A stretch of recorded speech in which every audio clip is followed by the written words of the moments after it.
جس سے کفر کا جگر جو ہے چھلنی ہو جائے، کلیجہ دو ٹکڑے ہو جائے، انہیں تے گردے تے دل جواب دے جان۔ حضور کی وہ سیرت بیان کر۔ اپنے آپ نو بدلو، جلے ہو کس طرف جا رہے ہو، آن والیاں نسلاں کیویں تواڈیاں کرن گیاں؟ انہاں نسلاں نو اگر بچانا ہے، آن والیاں نسلاں نو انج ولولہ دینا ہے کہ اسی اسلام دے پیروکار ہاں۔ ہاں، ساڈے دلاں وچ حضور دی محبت موجود ہے۔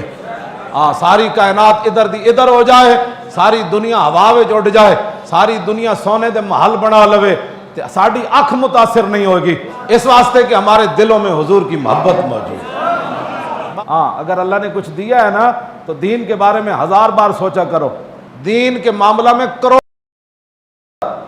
ہاں، حضور کی امت سب کچھ برداشت کر سکتی ہے، لیکن اپنے نبی کی عزت آبرو اور ختم نبوت کے بارے میں بال کا بھی کروڑواں حصہ کوئی کوتاہی برداشت نہیں کرتی۔